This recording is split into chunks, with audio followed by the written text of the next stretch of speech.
반갑습니다. 지난 시간에 이어서 증도가 오늘은 112장을 함께 공부하시도록 하겠습니다. 112장 역우치 역소해 역우치 역소해 하니 공곤지상 생실애로다. 공곤지상 생실애로다. 우치하고 이 우치 어리석고 이 애자는 이게 이제 겁낼 애자인데요. 또한 우치하고 겁이 많으니 우치하고 겁이 많아. 그러니 빈주먹 손가락 위에 이 공건 빈주먹 손가락 위에 실다운 견해를 내도다. 실다운 그런 견해를 내도다 그 말인데 역우치 역소애 어리석고 또 어리석으이라는 그런 말이거든. 역우치 역소애 어리석고 우치한 것 그것을 역우치 역소애라고 한다고 말이야. 역우치 역소애. 이 소애는 이 놀랄 애자 놀랜다 깜짝 놀라는 거 놀랄 애자로 곧 작은 것에도 깜짝깜짝 놀라는 마음이 아주 좁은 그런 상태 이것을 소애라고 합니다. 어른이 어리석을 것을 우치라고 말하고 우치 이거 참 재밌어요. 어른이 어리석으면 우치라고 그러고 어린아이가 어리석으면 소애라고 한다. 우치와 소애. 공건지상 생실해 빈주먹에 안에 무엇을 가지고 있다고 잘못 알았어. 이 빈주먹 안에 차 있다는 이해를 내는 것이 그 낸다. 이 빈주먹 안에 무엇이 가득하다고 생각을 한다고 말. 실자를 실다운이라고 해석을 하면 여기서는 좀 잘 못 든 것이다 그 말씀입니다. 여기서는 가득 찰 실, 가득 찰 실로 봐야 된다. 이 가득 찰 실로 실다운 것이 아니라 가득 찬 것으로 봐야 된다. 안에 무엇이 가득 차 있다고 생각하는 것 그렇게 해석을 해야 된다. 빈주먹에가 빈주먹인데 그 가운데 가득한 것으로 생각하는 그것은 뭐냐면 잘못된 것이다 그 말.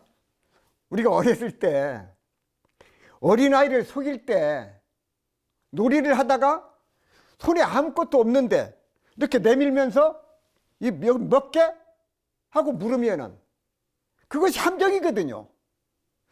그러면 진짜로 그 안에 뭐가 있는 것처럼 알고 어린아이 뭐라고 하냐면 2개다 하나다 이렇게 대답을 해.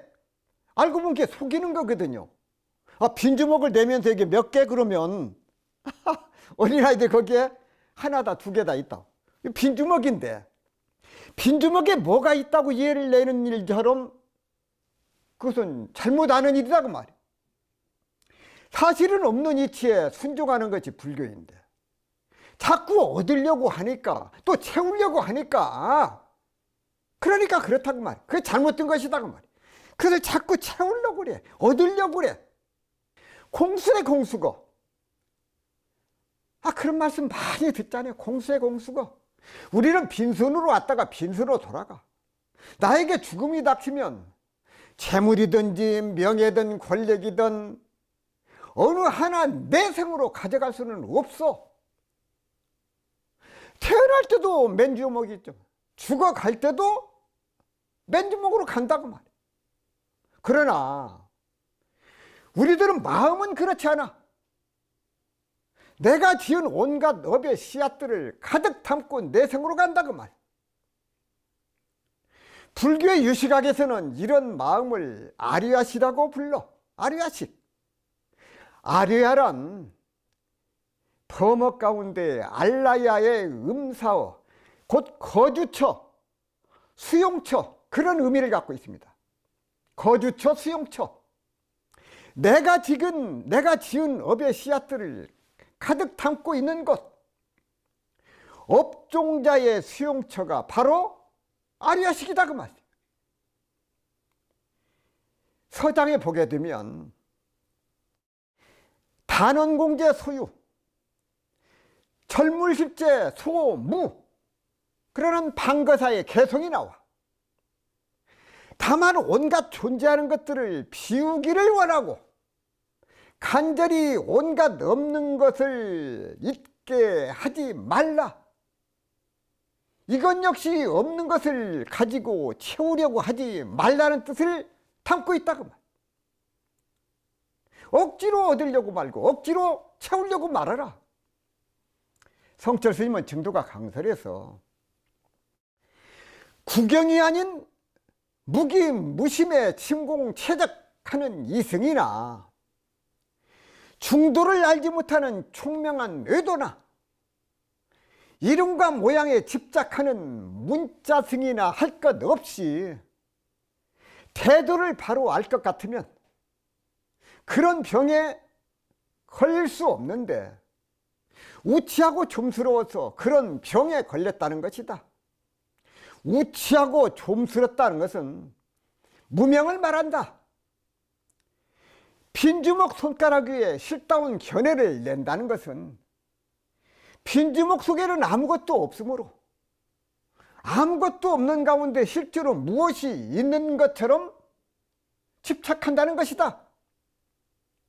빈주먹이란 의도의 총명한 것이든지 이승의 침공최적한 것이든지 문자에 집착한 것이든지 간에 전체를 지적해서 비유한 말이다.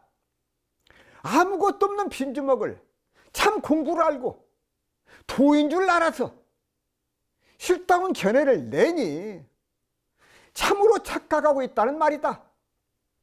그래서 누구라도 이 무상대도를 성취하려면 문자도 버려야 되고 총명도 버려야 되는 것이다.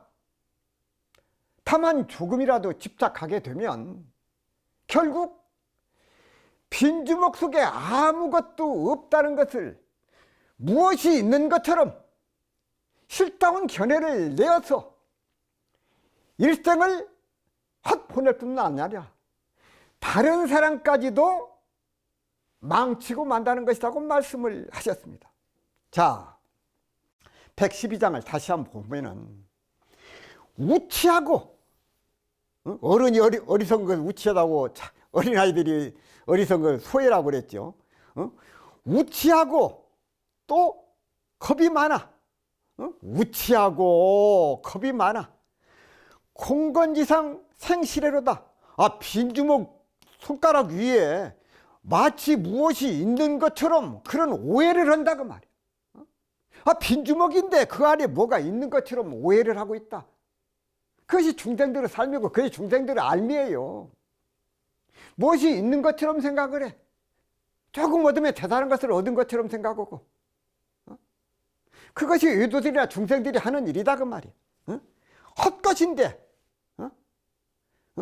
어리석고 겁이 많은데 어리고 겁이 많아. 중생들의 삶이라고. 빈주먹에 무엇이 있는 것처럼 그렇게 생각하고 산다 그 말씀이에요. 그래서 우리가 그런 바른 실상 바르게 알아야 된다. 그런 그 깨달음을 얻어야 된다. 그 말씀을 드리면서 112장 마무리하도록 하겠습니다. 자, 113장을 함께 공부하시겠습니다. 집지이월 왕시공하고 근경법중 허날개로다. 손가락을 달로 집착하여 헛되이 공력을 베풀며. 손가락을 달로 집착하려. 이 손가락을 달로 집착하려. 헛되이 공력을 해. 헛되이 공을 베풀어. 육근 육진 가운데 헛되이 귀한 짓을 하도다. 육근과 육경 가운데 헛되이 귀한 짓을 한다. 귀한 짓, 헛짓을 한다. 교상한 짓을 한다. 집지이월 왕시공. 손가락으로 달을 가리키면 그 달을 봐야 되는데 손가락을 집착을 해. 이것이 달로 안다고 말이야. 아시겠죠? 손가락을 좀 저쪽에 달을 가리키면 하늘에 있는 달을 봐야 되는데 이 손가락을 달로 오히려 한다. 손가락을 달로 집착하여 달을 삼아 헛된 노릇을 하고 있다. 손가락 가지고 달을 가리키는데 왕시공? 그릇되이 공을 베푸는 것이다. 이렇게 말씀을 하셨다고. 손가락은 방패라고 하는 뜻이고 다른 실법이라는 뜻이요. 방편을 실법 삼아서 그릇되게 공을 베푸는 것이다 그 말이에요. 탈은 실법이고 손가락은 탈을 가리키는 방편일 뿐이다 그 말이에요. 방편을 실법인 줄을 알면은 그릇 공을 베푸는 거죠. 이게 잘못하는 것이에요. 또한 그건 방편에 떨어진 것이다 그 말이에요. 우리가 공들여서 수행을 하고 있는데, 자, 육바라밀을 닦고 기도를 하고 참선을 하고 하는 모든 일들이 알고 보면 그것이 다 방편입니다. 그런 것들이 알고 보면 큰 공부가 아니에요. 일체 모든 법이 다 그렇다. 그러면 실법이 무엇이냐? 무엇이 실법이냐? 실법은 우리가 스스로 정독했을 때, 깨달음을 얻었을 때 거기서 정확한 답이 나온다 그 말씀이에요. 자기가 정득하기 이전에는 아무리 실법을 이야기하고 설명을 해봐도 그것은 다만 수박 겉핥기 뿐이다 그 말이에요. 설명을 잘해도, 아무리 설명을 잘해도 그것은 방편일 뿐이지 참다운 실법은 아니다 그 말이에요. 자, 사과 맛을 아무리 실감나게 설명을 잘 해봐야 그것은 방편일 뿐이야. 그럼 실법은 무엇이냐? 실법이라고는 직접 사과를 한 입 베어서 그 맛을 보는 것이 그것이 실법이다 그 말. 자기가 먹어본 사과의 맛, 그것이 실법이에요. 내가 맛을 봐야 돼. 그래야 그 사과가 신지 단지를 안다 그 말씀이요. 그 외 모든 것은 모두가 방편이다 그 말씀이에요. 모두가 방편이에요. 그걸 아셔야 돼요. 내가 먹어봐야 그 사과가 맛이 있는지 그것이 신지 알 수 있어. 깨달아 봐야 안다 그 말. 그것이 실법이다. 근경법 중 날허게. 육근과 육경의 법 가운데서 헛되이 눈을 비벼. 헛되이 눈을 비벼. 육근과 육경의 법 가운데서 헛되게 날개함이로다. 실법을 보려고 않고 눈에 보이는 대상과 보는 이치에서 모든 것을 해결하려고 하는 것, 그것이 날개요. 그것이 날개. 근경법이라고 하는 것은 안일비설신의 육근과 색성향미 촉법 육경에서 모든 것이 이루어지기 때문에 이것을 하나의 이치로 본 것이다. 이 날개는, 이 날짜가요, 누를 날짜예요. 눈을 눌러. 이 글자는 괴할 글자 아닙니까? 누를 날짜, 괴할 글자. 누를 날, 괴할 글자인데, 눈을 눌러서, 눈을 쿡 눌렀다가 뜨게 되면 어쩌? 허공에 그림자가 있는 것 같이 보이고, 하늘에 꽃이 있는 것처럼 보이고, 모든 것이 다 괴하게 돼. 그것을 괴하다 그러다. 괴하다. 아, 사람도 이상한 사람을 뭐사고 그래. 아, 저 사람 좀 괴상하다고 그러잖아요. 괴상한 사람이다. 그게 바로 날개요. 그것이 바로 날개. 자, 수신결에 그런 말씀이 있습니다. 한 띠끌이 눈에 있음에 일례제한에 공안한 추라. 한 띠끌이 눈에 들어가 있어. 허공꽃이 요란하게 떨어진다고 말씀을 하셨어. 일례제한에 공안한 추니라. 허공. 헛되이 눈을 비볐어. 눈을 비벼가지고 사물을 바르게 못하거나 바르게 보지를 못해. 마치 공중에서 꽃이 떨어지는 것처럼, 화나를 사실인 것처럼 오해하는 일이 없어야 된다고 말. 마치 뭐가 있는 것처럼 그렇게 생각하면 그것이 날개라고 말이요. 날개. 괴상한 짓이요, 그것이. 성철 스님께서 증도가 강설에서 부처님께서 많은 법문을 하시는 가운데 내가 이렇게 말하는 것은 달을 보라고 가리키는 손가락이지, 이 손가락 속에 달을 가리켜, 달 그 자체는 아니다. 내 법문에 의지해서 스스로 자성을 깨쳐야지, 나의 말에만 집착해서는 자성을 깨치지 못한다고 항상 말씀하셨다. 손가락이란 언어 문자를 비유한 것이니 모든 언어 문자는 자성을 깨치는 방편으로서 달을 가리키는 손가락과 같다는 것이다. 중생은 그것을 모르고 그 언어 문자가 근본 도인 줄, 법인 줄 알고 평생 문자에만 집착하여 결국 손가락은 보고 달은 보지 못하는 사람이 되어서 일생에 헛일만 하고 아무런 소득이 없다는 것이다. 또한 자성 깨치는 것을 근본적으로 막는 것은 육근, 육경, 육진이 우리의 자성을 은폐하고 있기 때문이다. 그럼에도 불구하고 육근, 육경, 육진 속에 쓸데없이 허둥댄다면 자성은 영원히 깨치지 못하고 만다는 것이다. 근경진이란 단지 육근, 육경, 육진만을 말하는 것이 아니라 언어의 문자에 집착하여 쓸데없는 법상을 분별하는 모든 것을 총괄해서 하는 말이다. 그러므로 우리는 설사 총명이 안한존자 이상으로 뛰어나서 부처님의 법상을 다 기억하고 있다 해도 깨치지 못하면 결국 결집에서 안온존자가 가섭존자에 쫓겨나는 꼴이 되고 만다는 것이니 그것을 깊이 알아서 자성을 꼭 깨쳐야지 괜히 언어 문자에만 헤매게 되면 평생을 그르쳐 영원토록 헛일만 하고 마는 것이 된다.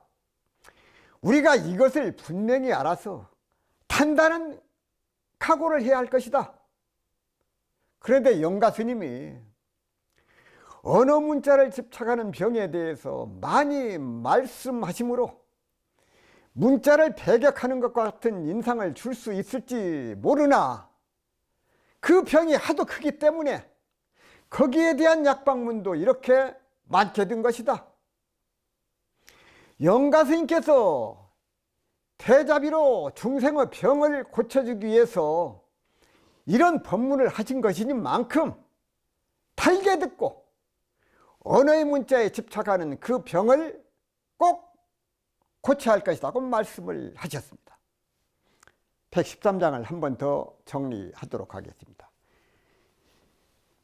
집주의 오랑시공하고 근경법중 헛날교로다. 이 손가락을 달로 하라. 거기에 집착을 해요. 왕시공, 헛되이 공력을 베풀어. 중생들이 부처님께서 이 손가락으로 달을 가리키면 허공에 있는 달을 봐야 되는데 손가락을 달로 본다 그 말씀이야. 그러니 이것이 헛된 일이 아니냐 그 말씀이에요. 우리가 그러고 살아. 중생들이 달을 봐야 되는데 손가락을 보고 이게 손가락이 달이라고 그런다 그 말. 이게 얼마나 참 깝깝하고 참 한스러운 일이냐 그 말이. 응? 손가락을 달로 하라. 이 손가락을 달로 하라. 이게 헛된 일이야. 근경법중 헛날개. 그것이 자기 손가락으로 눈을 누르게 되면 거기에 허공꽃이 피어 마치 뭐가 있는 것처럼 생각한다 그 말이야. 그러니 그런 헛된 생각, 망상 그런 속에서 벗어나야 된다.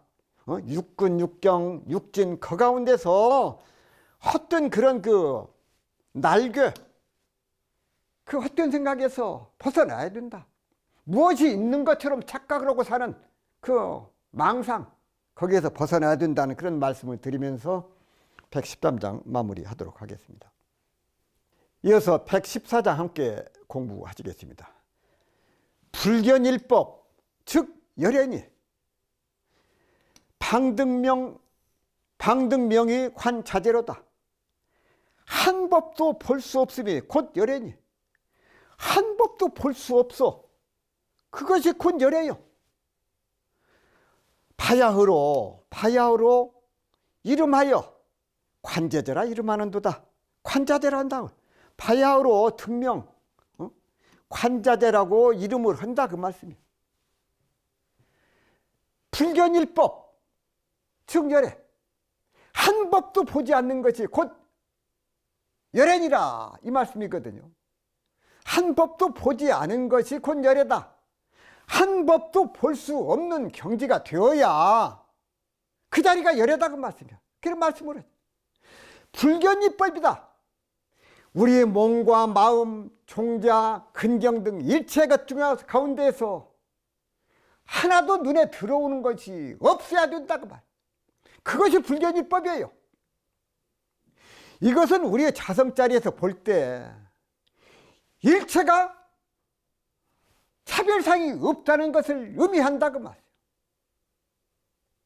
지금 우리의 수준으로는 모든 차별상을 근거로 해서 살아가고 있어요.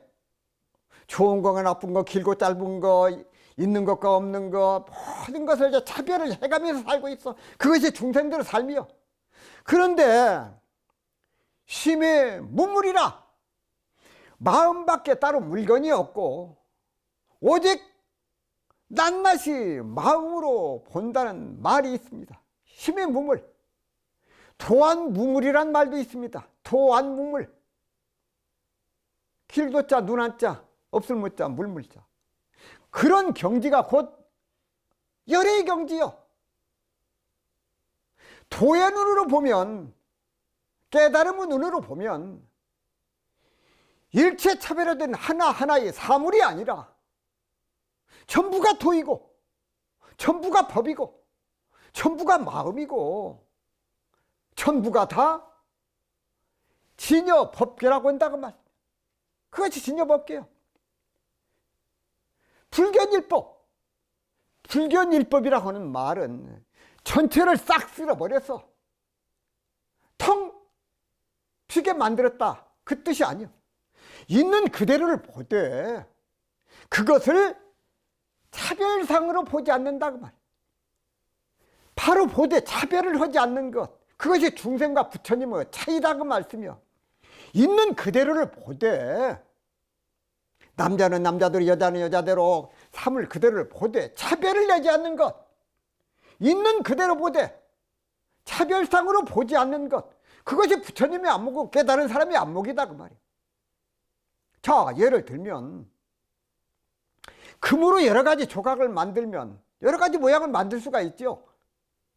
조각 모양은 서로 달라. 그러나 그 성질은 모두 동일한 금이에요. 금으로 사자를 만들든지 새를 만들든지 닭을 만들든지 모양은 달라도 금은 금이다 그 말이에요.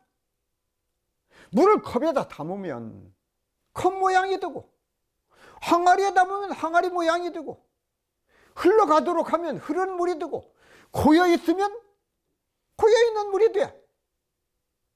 또한 물에 열을 가하면 수증기가 되고 온도가 낮으면 얼음이 돼.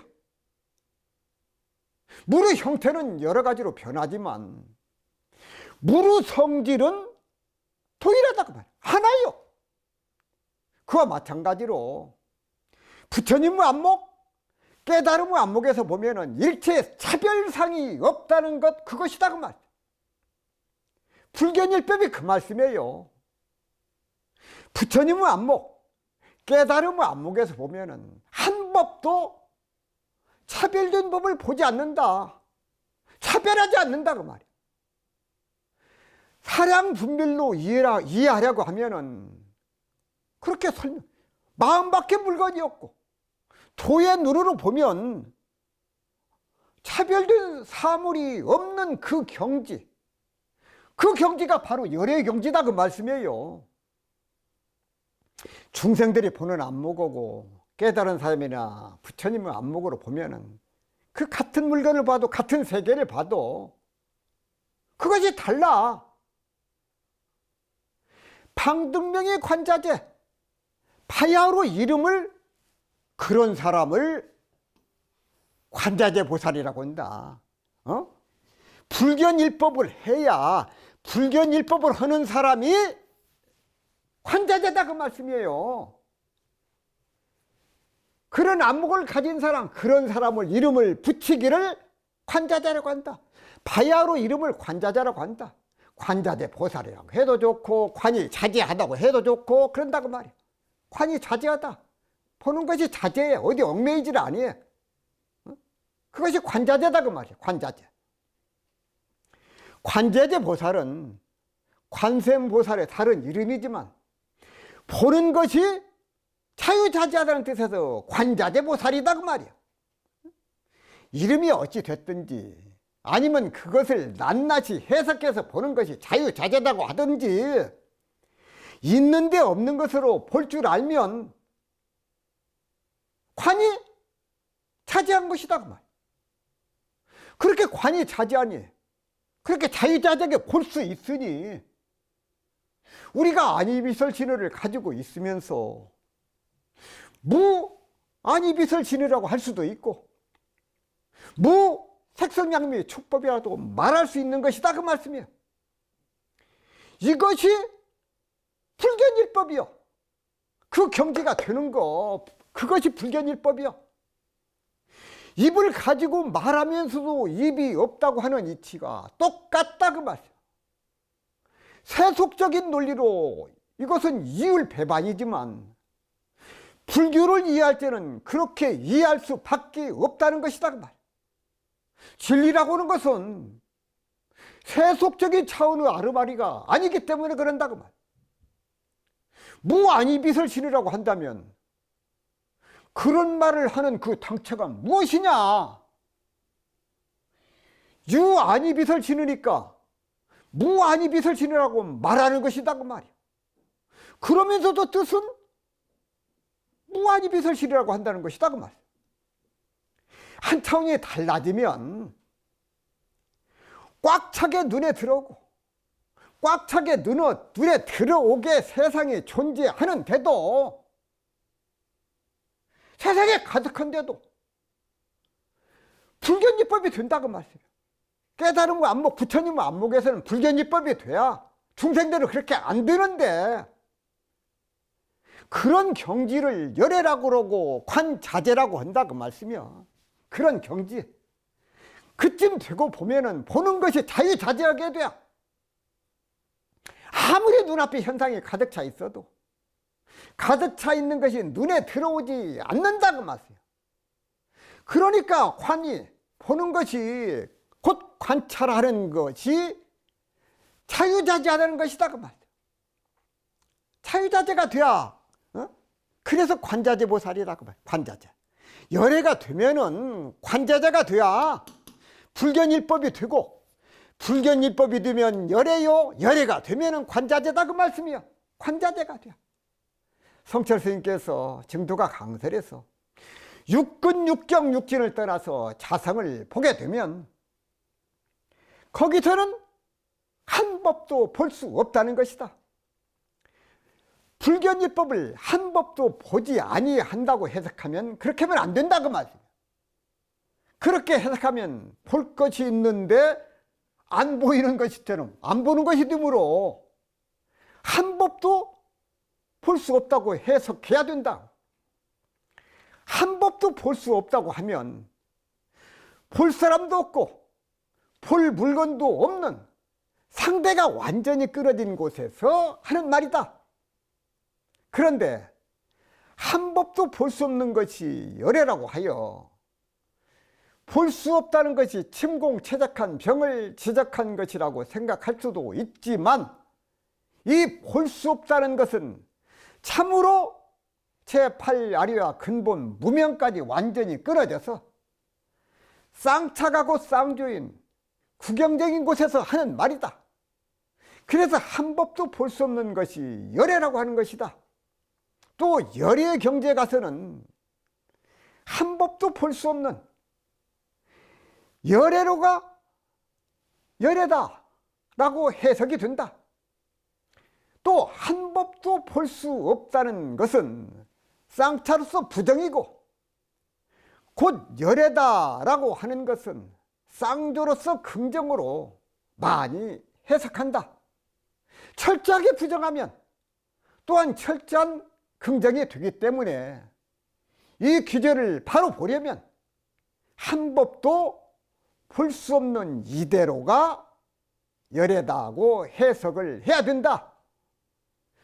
구름이 겹치면 청천백일이 드러나지 않을 수 없듯이 열애를 쌍조로 보는 것이 바른 견해이다. 한 물건도 볼 수 없어서 일체가 탕진무해하면 참으로 청정무구함이 되어서 여기에서 항상 묘용이 나타나는 것이니 그것이 바로 쌍조이다.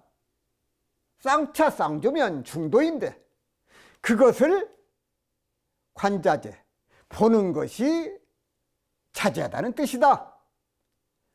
관자재라고 하니 꼭 관세음보살만을 가리키는 말로 생각하기 쉬우나 누구든지 쌍차에서 쌍조하여 중도를 바로 깨치게 되면 원용부회하고 자유자재한 진여 대용을 얻게 되는데 이것이 관자재이다.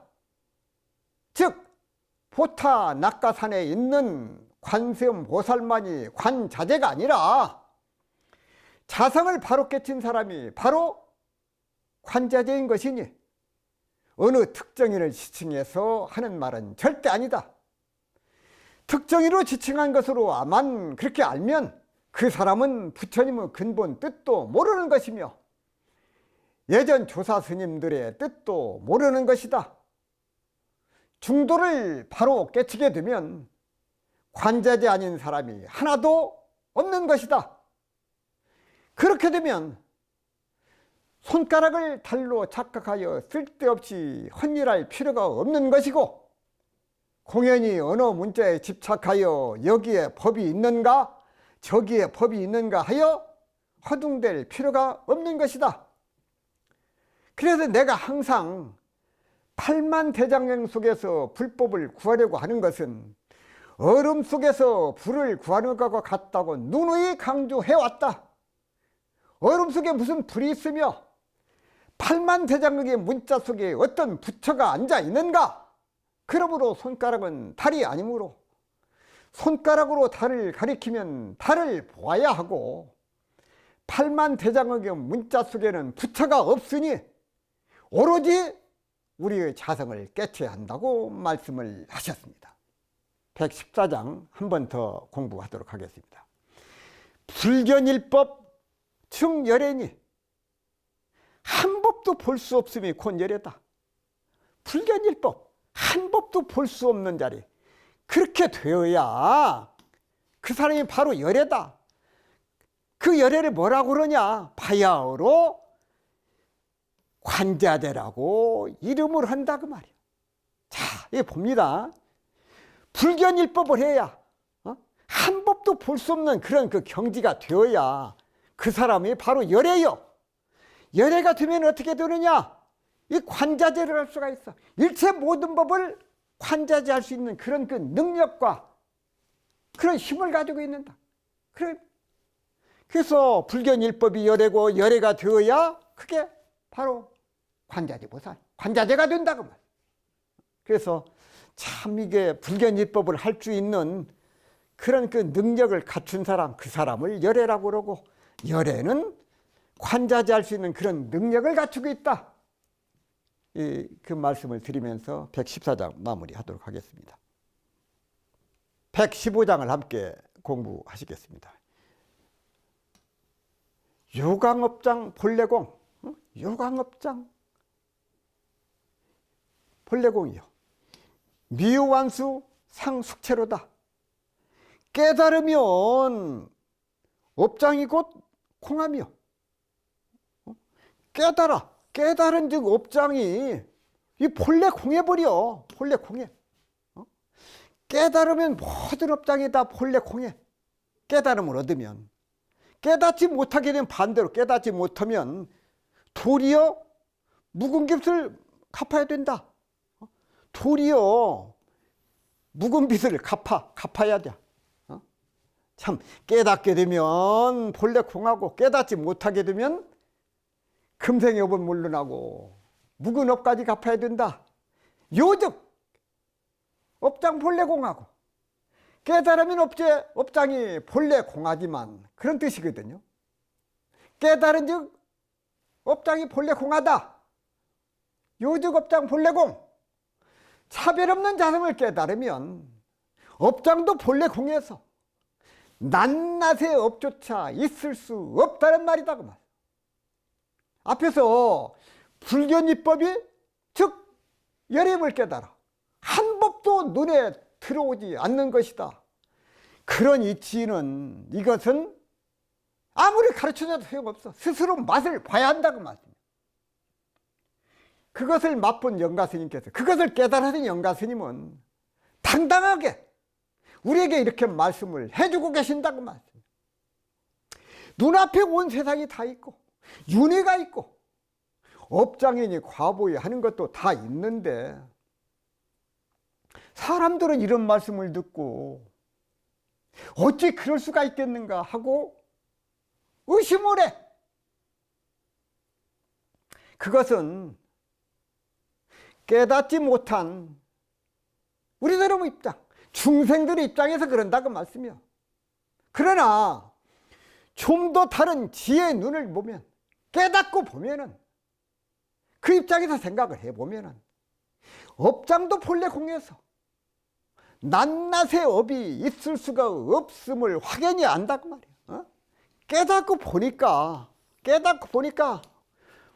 모든 그런 업장이 본래 공하다. 참 이게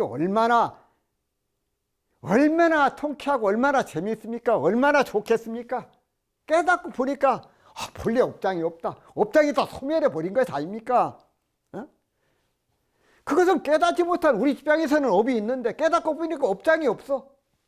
좀 더 다른 지혜의 눈을 뜨면 업장도 본래 공해서 낱낱의 업이 있을 수 없다. 그것을 확연히 영가스님께서 알고 우리에게 강조를 하고 계신다고 말이에요. 그렇게 깨달은 사람들의 입장, 모든 것을 하나의 마음으로 관찰을 하는 거예요. 그렇게 바라봐. 그렇게 바라볼 수 있는 능력이 있어. 그것이 관자재 모살이다. 관자재예요. 어떤 업을 지어서 어떤 업을 받든지 간에 마음으로 본다. 마음밖에 사물이 없다는 이치를 깨달아 알기 때문에 그런다고 말이에요. 깨달은 입장에서는 마음밖에 사물이 따로 없어. 그것을 모르는 입장에서는 그대로 눈에 보이는 현상 그대로 자기들이 겪고 있는 그 현상 그대로 모든 업장을 받아들일 수밖에 없다고 말. 그게 중생들의 세계예요. 그러니 고통이 따를 수밖에 없다. 벗어날 수가 없어. 이 일이 끝나면 저 일이 기다리고 저 일이 끝나면 또 다른 일이 기다려. 미륵완수 상숙체 깨닫지 못한 그 중생세계 갚아야 될 빚이 엄청나게 많아. 묵은 빚을 갚아야 한다. 깨닫지 못하면. 일찍이 조론을 주창하신 승조 스님이 머리를 칼날 앞에 들이대도 봄바람을 베는 것 같다고 말씀을 하셨어. 목을 베려고 칼이 들어오는데도 봄바람에 스치는 것 같다. 깨달음을 얻은 그런 살림, 그런 깨달음은 경지가 아니고는 어떻게 형장에서 자기 목숨을 치려고 칼날이 들어오는데 그 봄바람을 느끼게 그런 살림살이 아니고 어떻게 형장에서 이런 말씀을 하실 수가 있느냐 그 말씀이에요. 거짓으로는 이런 표현을 할 수가 없어요. 마음이 이미 그분의 마음은 불견일법이 된 거예요. 불견일법. 한 법도 눈에 보이지가 않아. 그러니 승조 스님에게는 죽음도 삶도 바람 앞에 출렁거리는 그냥 물결일 뿐이다 그 말씀이에요. 그렇지만 평등한 성품자를 깨닫지 못한 중생세계, 차별상에서 사로잡혀서 사는 사람들의 세계는 어떻게 될 것인가? 거기에 괴로움이 있고 무섭고 겁이 질린다. 법구경에 보면은 가사백천급, 소작업 불망, 백천급이 흐른다고 해도 지은업은 없어지지 않아. 인연회우시 과보 환자수라. 인연이 맞아떨어질 때 과보를 스스로 돌려받는다, 이렇게 말씀을 하셨습니다. 자, 승조 스님처럼 크게 깨달아서 차별상에 사로잡히지 않고 나아가서 삶과 죽음마저도 초연할 수 있다면 그 경지를 느끼고 깨달을 수 있다면 얼마나 좋을 것인가? 그렇지 못하다면 과거에 진 빚이라도 여기면 과거에 진 빚이 밀려오는구나, 그걸 당연하게 받아들일 줄라도 알아야 된다 그 말이에요.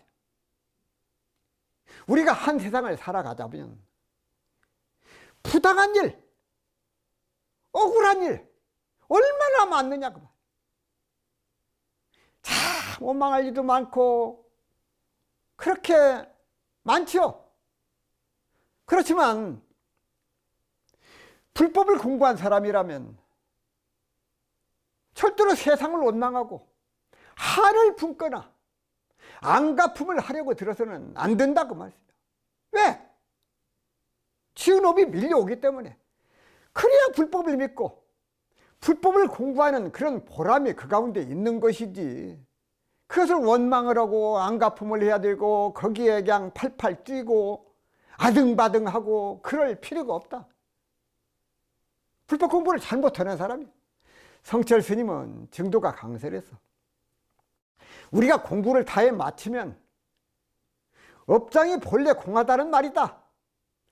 앞에서 찰나에 아비 지옥의 업을 없애버린다고 했듯이 눈 깜짝할 새에 자성을 깨칠 것 같으면 깨침과 동시에 모든 업이 본래 공해서 모두가 다 무너져 버리고 업이 거기에 설 수 없어서 영원토록 자유자재한 부사의 해탈 경계만이 현존하는 것이다.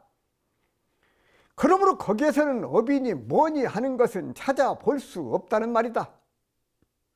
그런데 공부를 다 마치지 못하면 자기가 전생에 지어놓은 업을 따라서 자기의 빚을 다 갚아야 한다는 것이다.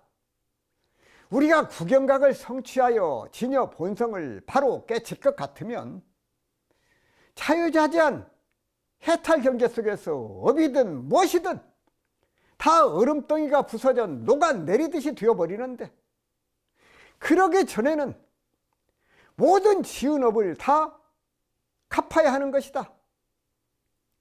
여기에 조금 문제가 붙는 것이 있다. 부처님께서 정업남면 정해진 업은 면하기 어렵다고 하셨는데, 그러면 이 말씀과 영가스님 말씀과 모순이 되는 것이 아니냐? 중생은 구경각을 성취하지 못하였으므로 정해진 업을 그대로 갚아야 할 때에는 업 그대로 해서 실제로 자유가 하나도 없다. 그러나 구경각을 성취한 사람에게 있어서는 아무리 빚을 갚는다 해도 거기에는 대자유가 있고, 갚지 않는다 해도 자유가 있어서 대자유가 있어서 자유자재하는데 조금도 모순이 없다. 이것을 확실히 알아야 하는데, 이것을 선가에서는 무용생사, 생사 없음을 쓴다고 한다. 아무리 생사를 받고 업을 그대로 받고 빚을 갚는다 하더라도 실제에 있어서는 하나도 업을 받을 것이 없고 빚을 갚을 것이 없으며 생사를 받을 것이 없다는 말이다. 말로만 없는 것이 아니라 참으로 구경각을 성취해서 색즉시공 공즉시색이 설치된 데서 하는 말이라고 말씀을 하셨습니다. 자, 115장을 마무리하겠습니다. 요강업장 본래공 미호환수 상속체. 참 여기서 115장은 깨달음과 깨닫지 못한 그 차이를 이렇게 말씀을 하고 계십니다. 그래서 우리가 왜 깨달아야 되는가? 깨닫지 못하면 어떤 고통이 있는가? 깨닫고 보니까 업장이 본래 공해. 깨닫고 보니까 업장이 공해. 근데 깨닫지 못하게 되면 어찌 되느냐? 금생은 그만두고 과거 생에 밀린 업까지도 갚아야 되는 그 고통이 있다. 그래서 깨달음 입장과 깨닫지 못한 입장이 있으니 이런 그 고통이 따르니 우리가 부지런히 공부해서 깨달음을 얻어야 되겠다. 그 말씀을 드리면서 115장 강의를 마무리하도록 하겠습니다.